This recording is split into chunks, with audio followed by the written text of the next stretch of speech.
So I'm going to be making some rice, gravy, baked chicken. Yeah, I think that's it. I was thinking about, I don't know. I think that's what we're going to be doing.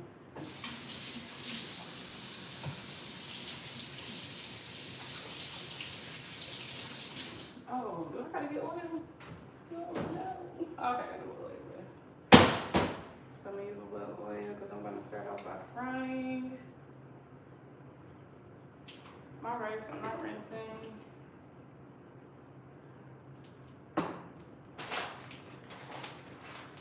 And the pot was already hot.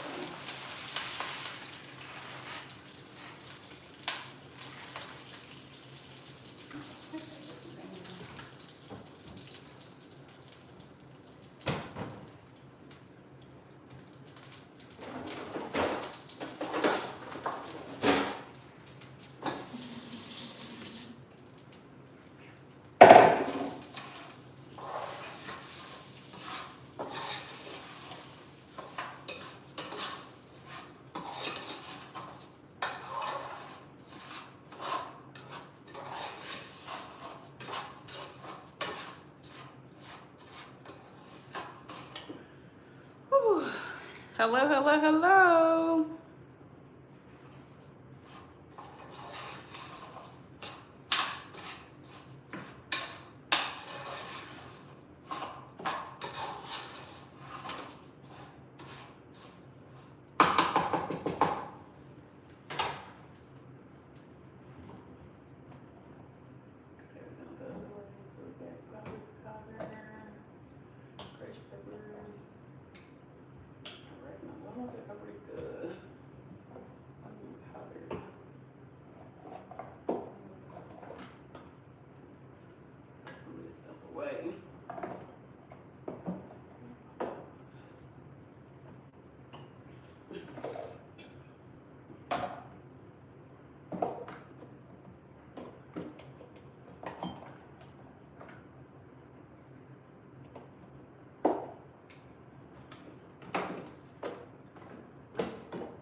Definitely gotta go buy somewhere that. Ooh, ooh, I just feel great now.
Ooh.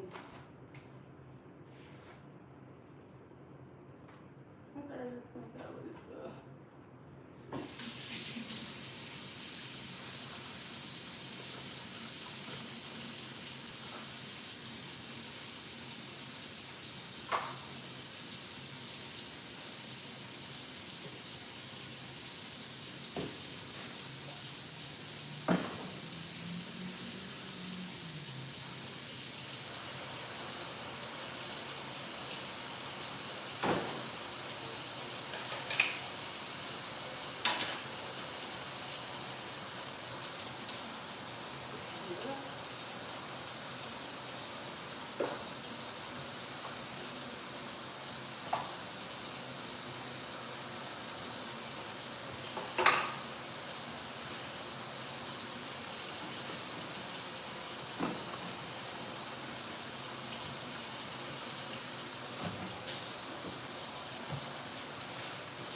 Hey everyone. Hello, hello, hello.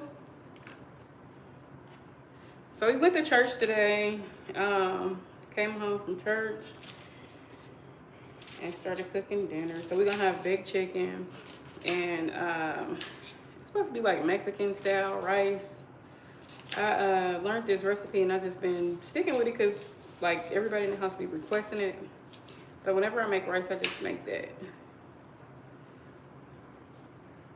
How y'all doing on a Sunday? We went to church. It was so amazing. So today was our pastor's anniversary. He's been a pastor at our church for 30 years, but the church has history. The church has been in existence for 96 years. So they celebrated the 96th year of the church as well as his pastoral anniversary too. It was pretty amazing. He delivered a great message. Resonated with a lot of things that I have going on right now, and I'm sure other people do too, because there was so many people that went up and got their lives saved. They gave their life to God, and they also became members of our church. It was a lot. It was packed, okay? Packed at church. Alright. So I'm cutting up some onions because I'm going to be using this for my chicken.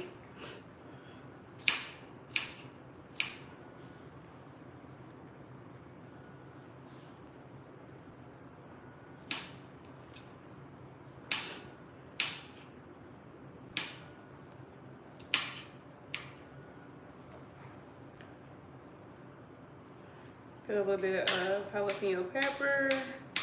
I usually have this stuff chopped. I had used most of the veggies in my rice. And then I need to go back to the store. I ain't going back to that. I've been going back to the store like too much today. Too much in one day.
garlic.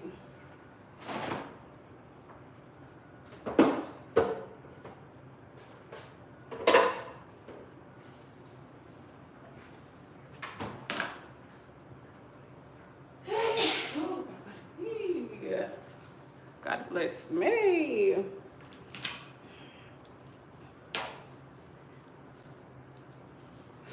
Ooh.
All right, I just cut up some garlic to add into with my chicken. I like the extra flavor. I like garlic, period. It just does something for me. It does something good. So good.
Oh my God, did I knock this off?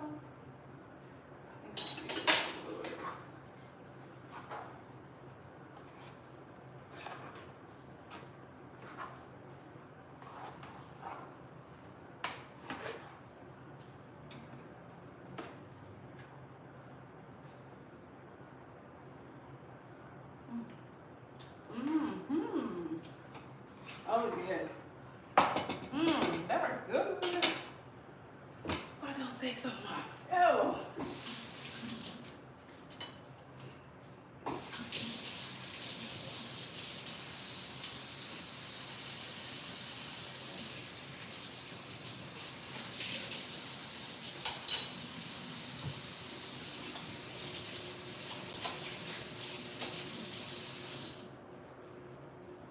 All right, I'm waiting for my chicken to unthaw. Gratefully, it don't take too long. I wasn't thinking. I should have took the chicken out while I was at church, but I didn't do it. I didn't do that. Oh, I think it's ready.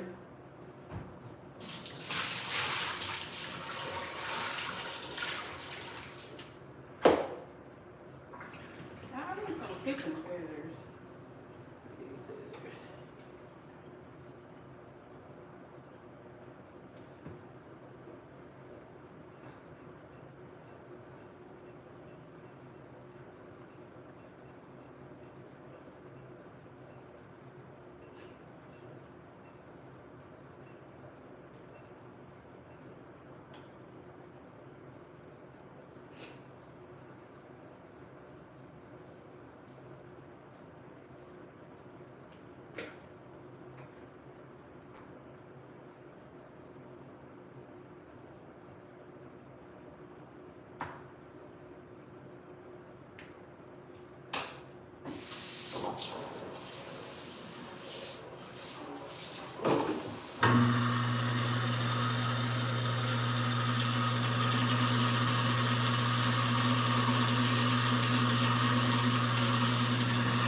So I'm about to season up my chicken.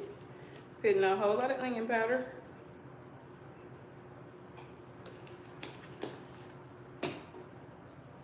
We got garlic powder.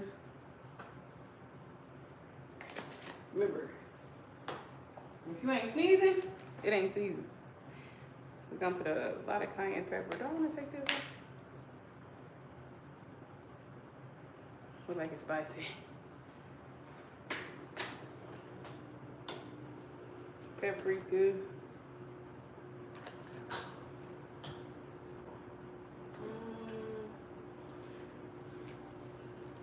A pack of sesame. The whole pack. Don't be shy. Do not be shy. Alright, and let me get a spoon. I don't want to use mine.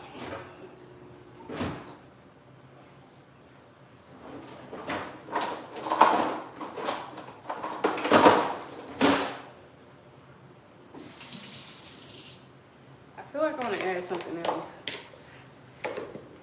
Oh, I know what I'm missing. I know exactly what I'm missing. I don't have no Creole, so I'm gonna use some Slap Your Mama. I ran out of Creole. I gotta go get some re-up on my seasonings. I gotta re-up on my seasonings.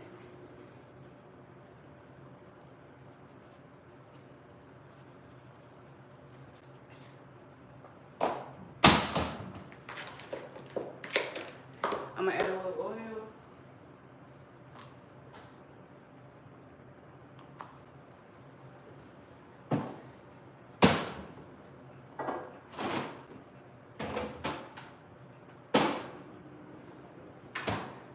Alright, start mixing this back up again.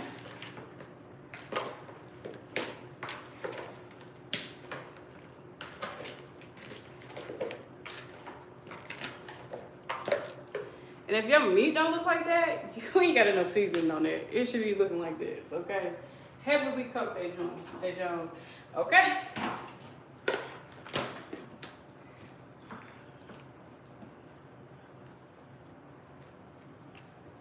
So it's just 3 of us eating, so this is enough. We may have some left for tomorrow, but if not, I'll be cooking again.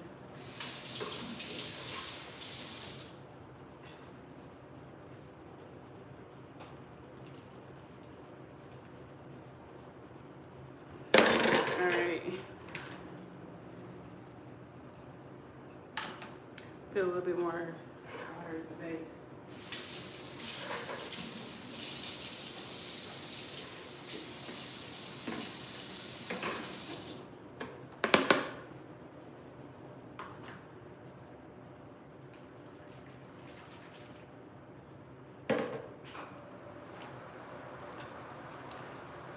Alright, now we're gonna put those onions and jalapeno peppers and fresh garlic up in here.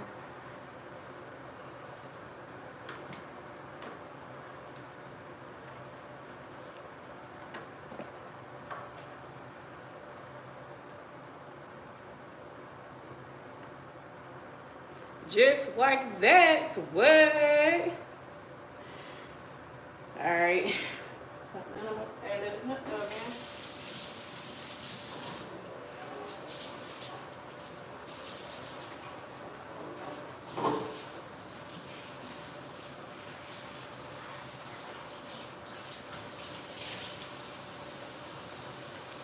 Oh shoot, we're gonna use those. We can't be wasting no jalapeno peppers. Oh, those are jalapeno peppers, onions, and garlic, fresh garlic.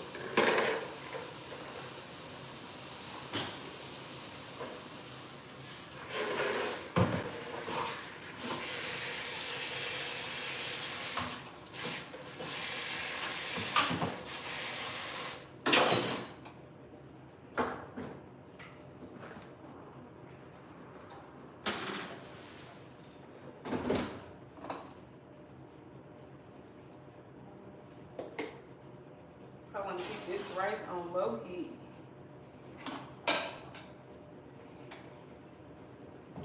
And then I like to clean as I go because I absolutely hate a mess. I hate a mess. Oh, it irritates me so bad.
All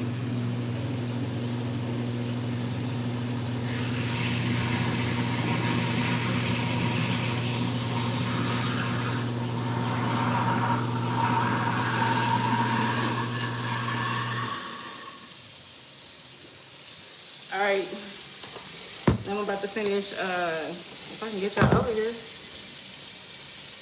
I'm gonna wash these dishes. Look, you already know what time it is when it's happening. If you ain't using bleach in your dishwater, I ain't making no dishwater. I'm gonna just use a little in here to clean these little dishes that I did use.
What are you talking about?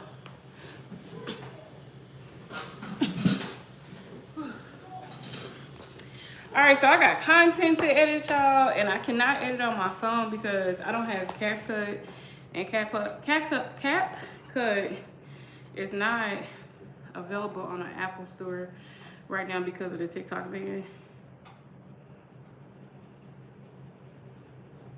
So let's see. Let's see.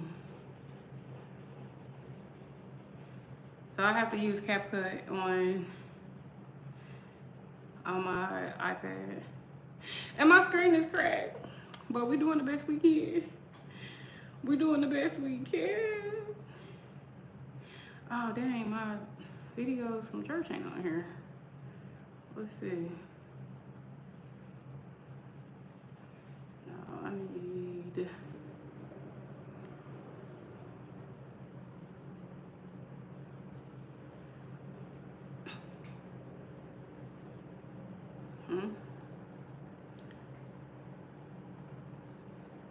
I don't know how we gonna get that. Oh, maybe I can airdrop it to this iPad. Oh yeah, I gotta edit this one.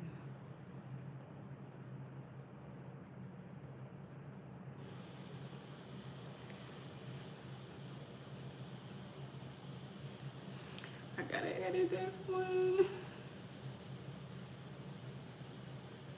So look, while I have y'all on here, I just wanna. While I have y'all on here.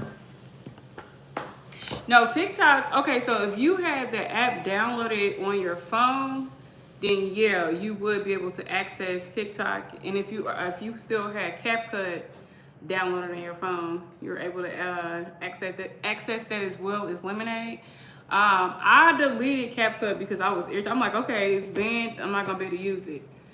So if anybody deleted TikTok, Lemonade, CapCut at this time right now, you will not be able to re-download the app because it's not available. They gave TikTok 75 days to see whether or not if Mr. Chu is going to go ahead and sell or he's going to get them 50% ownership. So until that banned extension is over, you will not be able to access that. So yeah, you can't unless you already had it. So thank God I did not delete TikTok, okay? Because people are actually putting their phones on eBay. People are buying cell phones that has TikTok downloaded on it between $5,000 to $25,000, okay? They want to get back access to TikTok, and I understand, especially if they are monetized, they have big platforms, they got money to make, so they know they're gonna make way more than that 25,000. So I was trying to figure out if I had some phones around here somewhere with, TikTok on there. And I told my kids, hey, y'all really don't use it. Like, y'all want to sell them? We put it on eBay? I get you another phone. We can make that money back. I get you another phone. Yeah, that is crazy. So, yeah. So, I cannot edit my videos. And people were saying, like, oh, you can use Canva. You can use InShot or PicArt. I tried. I don't like it. So PicArt, they automatically have a watermark on it. And when you are a content creator, a lot of apps, Facebook, Instagram, TikTok, they are not going to honor watermarks. You can't get paid for that. They will not monetize your video. So I can't even do that. So anyway, I'm gonna just use my iPad with the cracked screen. I'm scared to get it repaired because I don't know if I get it repaired, they might have to like reset everything, and I can't lose CapCut on it, So I just have to use this. Yeah, it's a mess. Also, look, if you are looking to become a content creator, you want to get monetized on YouTube, I have a whole playlist on that. I think I'm gonna make a playlist about other apps too, because I'm monetized on all apps except here. And I was able to make a nice amount from Facebook, especially 2023. I always tell people within 90 days I was able to make over $30,000. And so TikTok, Facebook, everything, it's just been a niche. But I do work. And I don't like nobody who ever want to be full-time. Ain't nothing wrong with it because I did it for a while. But I am a professional truck driver. I have my CDL license. And I'm also a professional tax preparer. So this is tax season. I am working. I'm offering virtual assistance. I'm contracted with a company that's based in Atlanta, Georgia. But because we're offering virtual assistance, I can assist you in other states as long as you are a U.S. citizen in the United States. I can assist you with that, and we're currently offering cash advance up to $9,500. I will insert my phone number for you guys to call. Once I talk to you, then you can book your appointment. When you do the appointment, it's basically just telling me everything that you trying to do, whether you're a 1099 or a W-2, maybe you're both. If you have dependents, in your home and head of household. So we'll just talk about all of that. And then we'll talk about if you are 1099, your income that you made in 2024, what expenses you may have had, have you itemized those, things of that nature. So if anybody needs tax assistance services, I am available to assist you with that. And like I said, we are offering cash advance up to $9,500. So yeah, make sure you call me to get your appointment scheduled so that I can help you. No, I don't. I had one, but he is deceased. He passed away. Dang, has it been 10 years? Oh my God, it's been 10 years. Anyway, yeah. Thank you. I appreciate it. I appreciate it. So, but look, I had an amazing time at church today. Went to church, and the word was right on time. My pastor always delivers. I've been going to the church for over 10 years. So, I'm going to tell a story of how I started going to this church. 2015, I would have to kind of go back. 2015, I lost a child. I was a mom of 6. I had 5 girls, 1 son. 3 of the kids were inherited to me from 2 of my sisters that passed away. 1 sister was murdered. She was in a domestic violence relationship, and her abuser murdered her in front of her 2 kids. So at the time, she had a 3-year-old son and a 2-month-old daughter. I got custody of them the very next day. And I had at that time, I had 2 of my own biological children. And so months had passed. I also was a widow. I had lost my husband 5 months before my sister was murdered.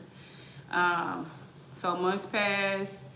I get contacted about child services, telling me that they had my oldest sister's daughter and she was in need of services and they needed to talk to me. I had to wait almost a week to talk to them. When I talked to them, I met with the social worker and the social worker's supervisor. They set me down in a conference room and said, hey, good news is that we have your niece. The bad news is that your sister is deceased, and she's been deceased for 9 years. My world completely stopped, and that's a whole nother story. It's completely stopped, and I'm like, what? So at this time, I was pregnant with my 3rd biological child. So my family grew overnight. It went from having 2 children to 6 children. I inherited my 2 belated sister children. I adopted them. I would like to talk more about that too, like helping people with the adoption process, especially if you are a relative. But my situation still was kind of like similar to a regular adoptive parent. The difference with mine is that these were my maternal nieces and nephew. So anyway, I adopted them. My nephew was a traumatized child. All the kids were traumatized, but my nephew was traumatized because he seen his father murder his mother. And so he had a lot of very bad behaviors, severe behaviors. He was a therapeutic child. And it was many times where he would do a lot of things that would be dangerous to where he would end his life. And one day he did something, and that was the end of his life. So I lost him from that. So it's been 10 years. So when that person asked me, do you have a boy? I'm just like, yeah, I did have a boy. But yeah, he's been gone 10 years now. So that's some of my story. He would have been 16. Yeah, he would be 16. His birthday's in April, so he actually this year would have been 17. Wait, no, him and my daughter, are they 2 years apart? Yeah, I think they were 2 years apart. Thank you. I appreciate it. I appreciate it. So that was the point of me telling you guys this. So the church that I go to now, I started going to this church because my neighbor, when my son passed away, we ended up getting close with each other, and she was like, do you go to a church? So I'm originally from Indianapolis, Indiana, but I had moved to Atlanta, Georgia almost 12 years ago. And I was a widow mom, had 6 kids. It was just a lot going on. Life was looking good for us until this situation happened. And she was like, do you have a church home? And I'm like, no, I've been looking for one. I ain't had no luck. And so she was like, I'd like to invite you to go to my church. So I went to her church, fell in love, and I've been a member of the church since 2015. And now 2025, we're here. And when I say my pastor is the best, oh my goodness. Hold on, y'all. I know this ain't cooking.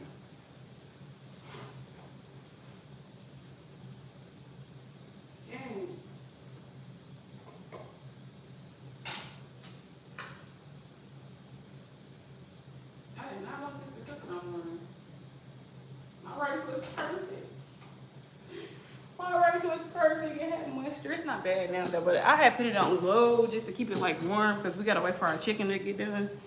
But anyway, yeah, been a member at the church since then, and just the pastor, he's still delivering.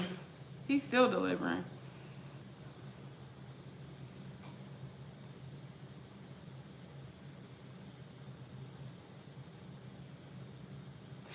I do. I honestly do, and I will be coming out with a book as well. So I'm gonna just give y'all a brief because I do share this But I also mix it with lifestyle because even though I did lose my family members, life still continued to go on. So, hey, my name is Latoya Abram. I am a widow. I was a mom of 6. Um, when I was a teen, I lost my mom to prison. She's been in prison now 27 years. She had got a 35-year bid. My mom's youngest sister adopted me and my youngest belated sister. I did have 2 additional sisters. One was adopted and another one was placed in a group home because she was mentally challenged and she had a lot of behaviors. Later, I became an adult.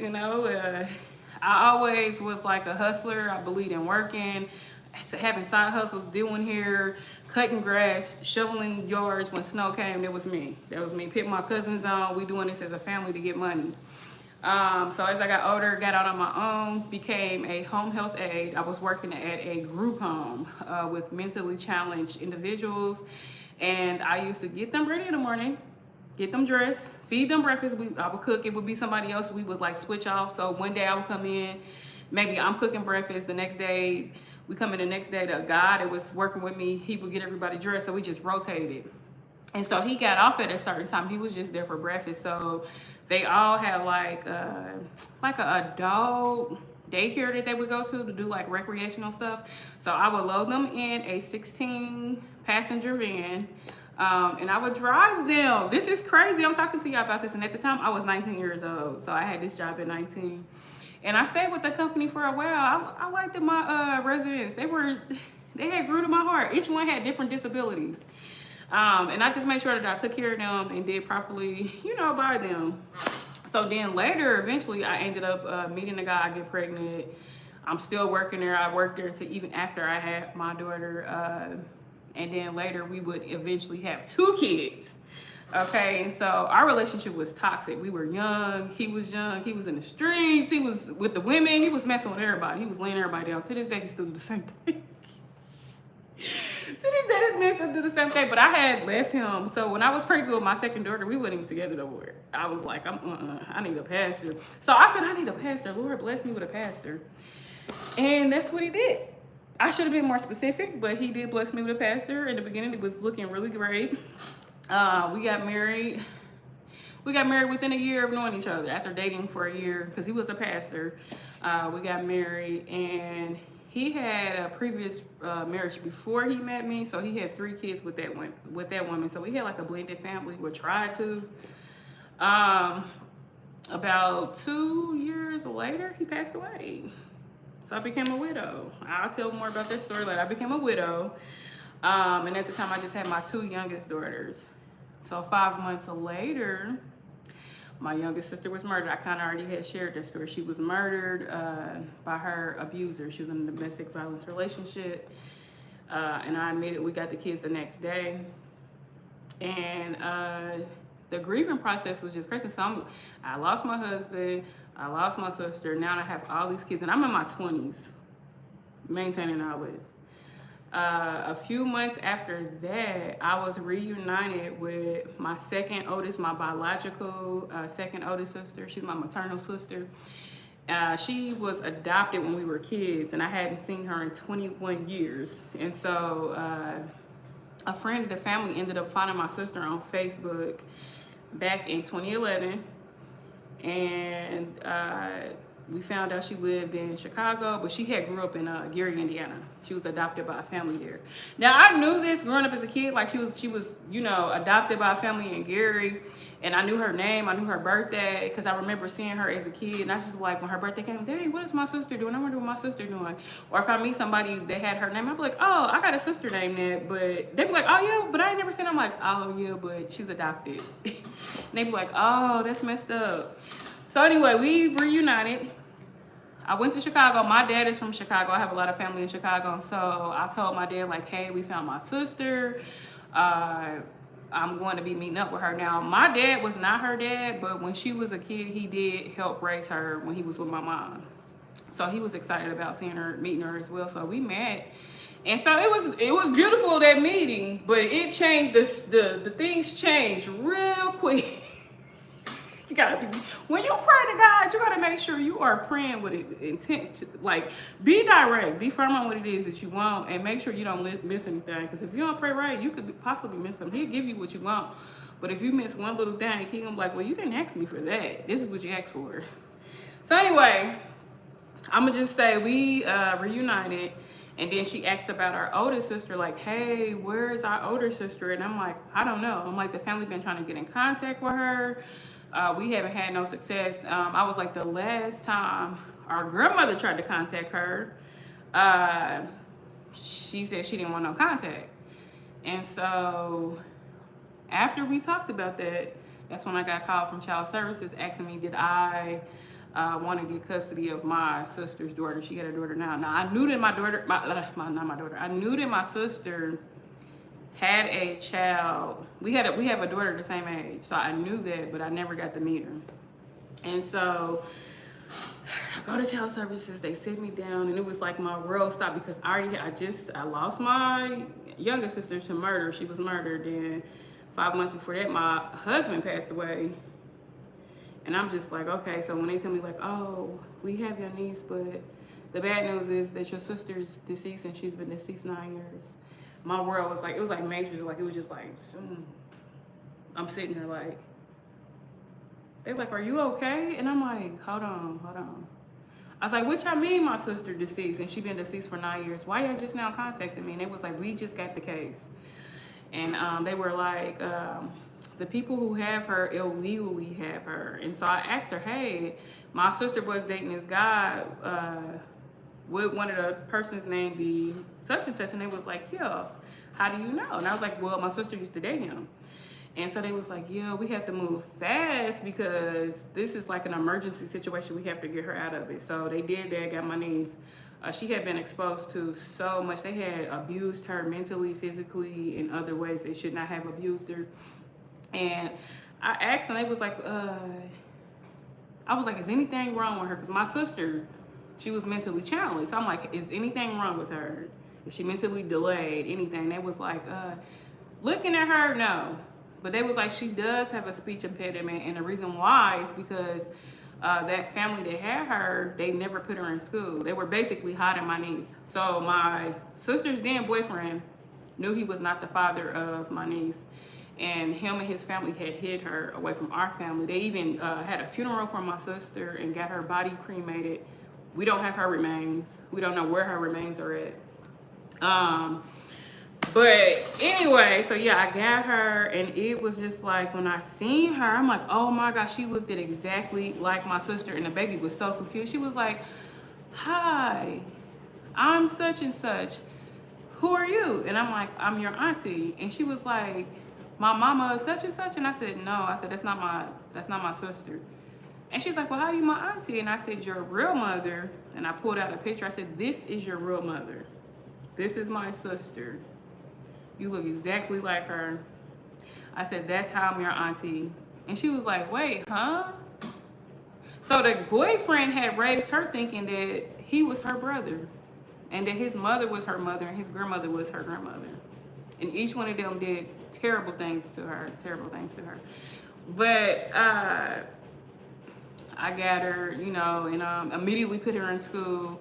I had 2 family members that was like, okay, we're going to take her shopping, get her some clothes, because they had her looking really, really bad. So anyway, got her, and life had changed. So I still do have more, because somebody was like, girl, you got a testimony. I definitely got a testimony.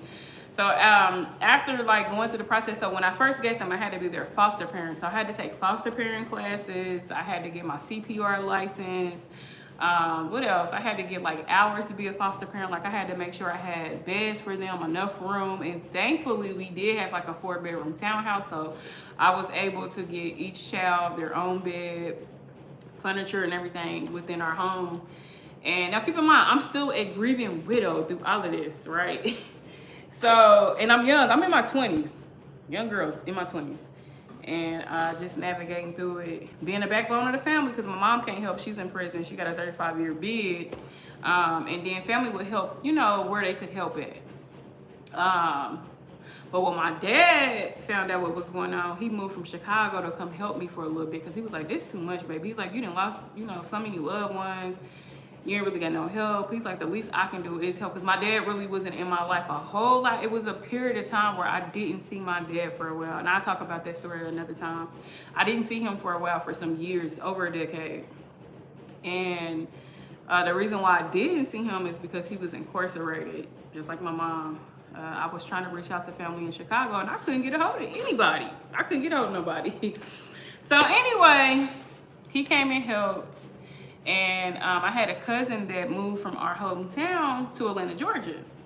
And she was like, now you down here by yourself with all these kids. She was like, you should move to Atlanta so me and my husband can help you. And I'm like, what you mean? She's like, we need to help you. You need a village. You need a village. And I'm like, yeah, that's true. I was like, but Atlanta? And she was like, yeah. I'm like, I don't know about that. And she was like, what you mean? I say, girl, you know what they be saying now? This is, back in the day, y'all. I said, they be saying a lot of the brothers down there is on the down low, and I just don't want to be in the mix of it. And she was like, girl, forget all that. She was like, that's everywhere. And I'm like, yeah, that's true. She was like, just come. And so I came, and I was sold, okay? It was melanin excellence everywhere. She lived in a nice, wealthy area. I'm seeing melanated people on golf courses and mansions, and I'm like, what? And so the house that she had, she was like, when you come, you don't have to get a place. I have a 1-bedroom apartment down in my house, and it's completely furnished. You can have that. And I'm like, no, I'm very independent. I said, I'll come visit, and I'll be looking for, if I like it, I'll look for me a place. And so when I went, it was, now, if I was like a college student, baby, I would have took that. It was a nice 1-bedroom apartment at the bottom of her house. And now that we got Airbnb and she still had that house, she could have been renting that out or Airbnb that out. But anyway, she was renting, so her rent was only $1,100. So it was a, 5-bedroom? I think it was a 5-bedroom house, and she was only paying $1,100. So that really sold me too. I'm like, you paying $1,100 for a nice house like this, and it's in the suburbs? Oh yeah, I'm coming out here. So when I decided to come, I found a house, but it was not in that area at that time. I thought I had found a house in a nice suburb. And the reason why I thought it was nice because T.I. and Tiny lived out there. And one of my kids went to school with them. So I'm like, oh, this is a nice suburb. It didn't take long for my house to get broken into. So when I moved out there, my cousin had moved to Detroit with her husband, her and her family, because he had some family members he had to take care of. They were sick or whatever. And so she'd be watching me like, oh, man, you got a beautiful house.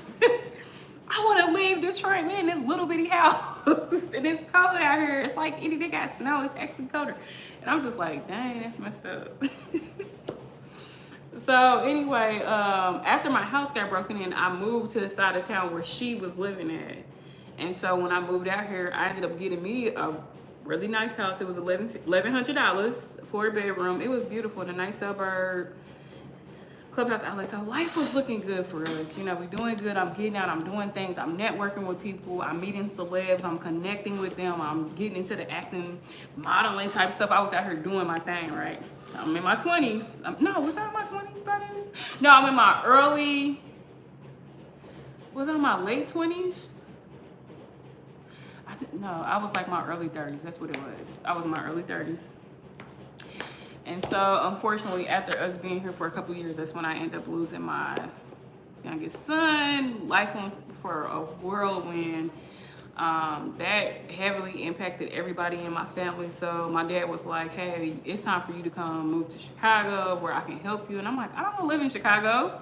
He's like, you need to come out here. I can help with the kids. And I'm just like, I said, okay, I'm going to try. I tried everything else. I'm going to try it. And so I went, moved into a suburb that was not for us, but I was thankful to be around my family. So that's some of my story. So yeah, so when you say I've got a testimony, I definitely have a testimony, okay? And I need to start putting more content out about this. And a lot of people used to acting like, girl, you went through all of that. How you surviving? How you be smiling? You living life.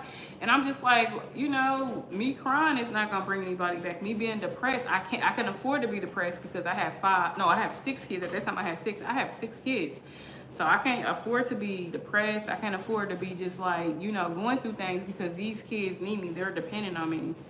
And I was there for each one of them. Ooh, boy, I didn't never think that time was gonna end. Them kids was bad as hell. Shit. Them kids was bad. It was dropping be crazy. So I'm so thankful it's over. My oldest daughter, she graduated from high school. My other second oldest daughter, she's about to graduate, going to college. The niece that I had adopted, the oldest one, she's working. She has a decent job. She has a nice job. And then the two younger girls, everybody doing good. Everybody's doing good. God has been amazing to us. I'm a truck driver now, and I'm a professional tax preparer, and I'm a content creator. I get on here, I create content and share some of my life, and I also comedy because I am an actress. I'm in a movie that is on Amazon Prime, and it is called The Day After Quarantine. I'm in it with a lot of known familiar faces. That was one of my first movies, and then I've been in BMF. I was an extra in that. That was a great experience, but that was a lot of work. That was a lot of work being in BMF, but it was amazing because I seen little me. She was a lot of people there. I was just like, la. I'm like, shit, that's nice. It was a nice experience. I just wish they would have paid me a little more because we was there for 12 hours, but they paid us. I just wish it was a little more. I said, next time I'm over here, I need to have like a main row. You feel me? And thank you. I appreciate that. Thank you so much. I try to go as often as I can. If I'm not on the truck working as a truck driver, sometimes I go live if I'm on the truck, but I go longer when I'm actually at home. So if I'm at home, then I go live. And it's probably gonna be around this time. But like I said, make sure y'all check out the content. I'm teaching people how to get monetized. I also have a podcast. I have some amazing stories. DC from the Country Wayne Skits is one of my guests on there. Wildlife from Chicago, Illinois. He was my very first guest. He came over and blessed me. He has a podcast as well. He's doing his thing. I've had Stella De Niro. She's from Chicago, Illinois. She's a surviving female that had got shot from gun violence. Another young lady, she's a rapper. She's from Illinois as well. A lot of people from the Midwest, except DC from Alabama. It's another guy too I did from Alabama. His name is Michael. He's like a TikTok influencer. He do like modeling. He owns a few businesses, barbershops, convenience store. He got his thing going on. So most of the people I've interviewed, I can't forget about Kay said it. Her story is amazing. She went from being homeless and pregnant to making 6 figures. So definitely check those podcast videos out. They're very informative. I've had some amazing guests. I'm still gonna continue. I'm just on a little hiatus right now because it's a lot going on within life, from being a truck driver to doing taxes, and then life within itself, right? So make sure y'all check them out. All right, check out the podcast. Check out the YouTube is on easy mode. Anybody can become a creator. Anybody can get monetized. Check those videos out because we're doing our thing. And I might come back later tonight. I thank y'all so much for coming on to my live. Please, if you have not, please make sure that you subscribe, you comment, you share, you like, because you never know how my videos can help somebody. Maybe even put a smile on their face, because I do comedy skits as well. Okay, until next time, guys. Oh yeah, I might come back and eat. That's what I probably would do. Good night.